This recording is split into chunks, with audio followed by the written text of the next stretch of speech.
McClung reacts to being signed by the Warriors. How much fun was that game, though? It was a lot of fun, man. The crowd was great.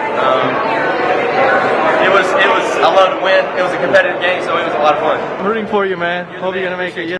Now, of course, I think this was no surprise that McClung was signed by a Summer League G League team and just had another recent game where he played decently well, but McClung is one of these guys who definitely was flying under the radar in the past. Now, of course, he has a lot of social media clout and a huge following, but there's a lot to his game that I think people just don't give him credit for.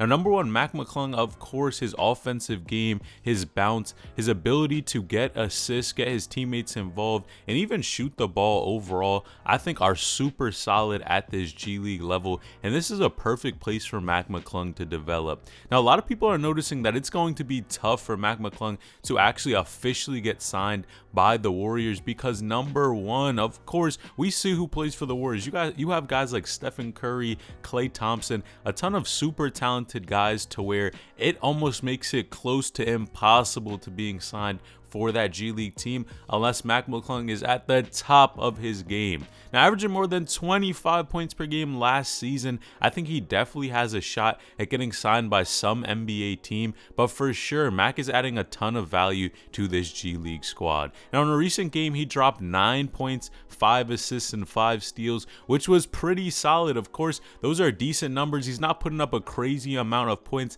and some of his shots just were not falling, but overall, if he's not able to make his shots, he can still find other ways to impact the game, which shows you how much he wants to win games, and coaches love players like this. Now, standing at 6'2", for sure, that can pose a potential problem, but overall, it's very confusing why the Lakers even decided to trade someone like McClung, but of course, they had other talent they were looking for, but I think it was a huge mistake for them to sleep on Mac. Now, McClung was averaging around 47% from the field and 38% from the three-point line, which honestly, those are numbers that definitely are warranting NBA teams, and for sure, hopefully he can get signed soon. Now, did you know Dwayne Wade's son, Zaire Wade, who recently played in the NBA G League, was just kicked out? Well, click this video on the screen because this update is wild.